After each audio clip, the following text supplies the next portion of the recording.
कि आपकी पार्टी के कई विधायक उनके संपर्क में है, बीजेपी के संपर्क में है और बड़ी भगदड़ मचने वाली है।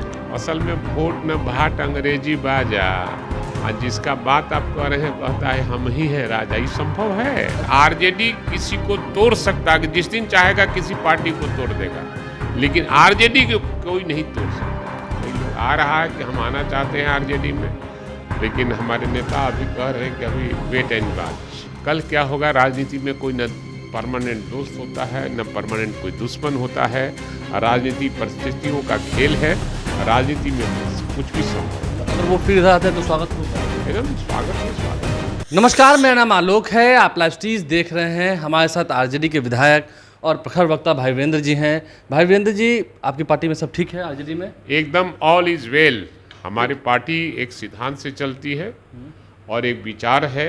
आदरणीय लालू यादव अपने आप में विचार है, उस विचार को मानकर हमारी पार्टी पूरे बिहार सहित कई राज्यों में हमारी पार्टी का संगठन है और पार्टी एकदम ऑल इज वेल। लेकिन जेडीयू की ओर से कहा जा रहा है कि आपकी पार्टी के कई विधायक उनके संपर्क में है, बीजेपी के संपर्क में है और बड़ी भगदड़ मचने वाली है आरजेडी में। असल में वोट न भाट अंग्रेजी बाजा, और जिसका बात आप कह रहे हैं कहता है हम ही हैं राजा, ये संभव है? अशोक चौधरी का अब कौन कह रहे थे मैं नहीं जानता, मैं किसी का नाम लेना नहीं चाहता, लेकिन आदरणीय लालू प्रसाद यादव एक विचार है और विचार को मानने वाला इस धरती पर बहुत लोग हैं और आरजेडी किसी को तोड़ सकता है, जिस दिन चाहेगा किसी पार्टी को तोड़ देगा, लेकिन आरजेडी को कोई नहीं तोड़ सकता। आरजेडी नहीं टूटेगी, सवाल ही नहीं पैदा लेता है।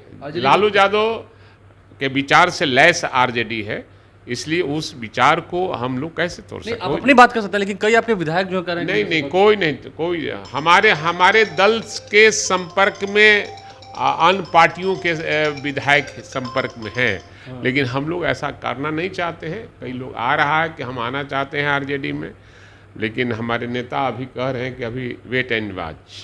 चलिए, पिछले दिनों नीतीश कुमार की मुलाकात होती है तेजस्वी यादव से, सूचना आयुक्त की नियुक्ति होनी थी उसे लेकर, लेकिन कहा जा रहा है कि बहुत कुछ अंदर बात हो रही है, खिचड़ी पक रही है क्या?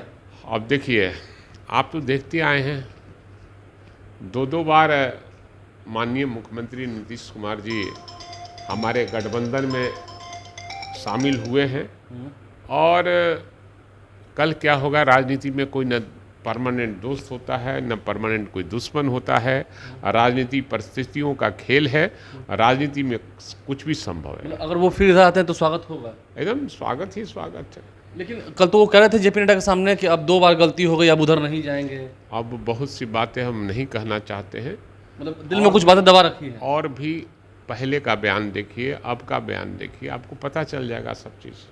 एक सवाल यह है कि लोकसभा का चुनाव है, उसमें आपकी पार्टी को 4 सीट मिले, लेकिन इस बार जो चुनाव होना है, विधानसभा का चुनाव होना है, उससे पहले फिर झारखंड में चुनाव होना है, क्या लगता है स्थिति क्या होगी? अब मेरी सरकार बनेगी, आदरणीय तेजस्वी प्रसाद यादव जो नौजवानों के आइकॉन है, वो बिहार के मुख्यमंत्री बनेंगे। हर जाति हर धर्म के लोग चाहते हैं कि तेजस्वी यादव को हम मुख्यमंत्री बनावें। लेकिन कह तो रहे हैं बीजेपी के लोग कि जो अभी यात्रा पर निकल रहे हैं, कार्यकर्ता संवाद कार्यक्रम है उनका, वो सिर्फ लूट यात्रा है देखने। अब सवाल है कि जो 400 पार करने का नारा दिया करते थे, 240 के भीतर भी रह गए, तो ये जुमलों की पार्टी है और बीजेपी का मतलब बड़का झूठा पार्टी, और बड़का झूठा पार्टी क्या कब बोलेगा, देश के साथ क्या गुल खिलाएगा, क्या वादा करेगा, नौजवानों के साथ क्या वादा करेगा, किसान भाइयों के साथ क्या वादा करेगा, मजदूर भाइयों के साथ क्या वादा करेगा, इसका कोई चीज़ नहीं है, इनका कोई विज़न नहीं है। कोई विज़न नहीं है। भाई वीरेंद्र हमारे साथ है, क्या कुछ उन्होंने कहा है जेडीयू के दावों पर और आरजेडी क्या चाहती है, आगे क्या होने वाला है। नीतीश कुमार से मिले हैं तेजस्वी यादव, खिचड़ी पक रही है क्या? हल्की ही आँच में पक रही होगी, लेकिन समय लगेगा, लेकिन अगर खिचड़ी पक जाएगी तो फिर बिहार में एक बड़ा खेल होगा। हमारे चैनल को सब्सक्राइब कर लें, साथ साथ फेसबुक पेज भी लाइक करें। धन्यवाद।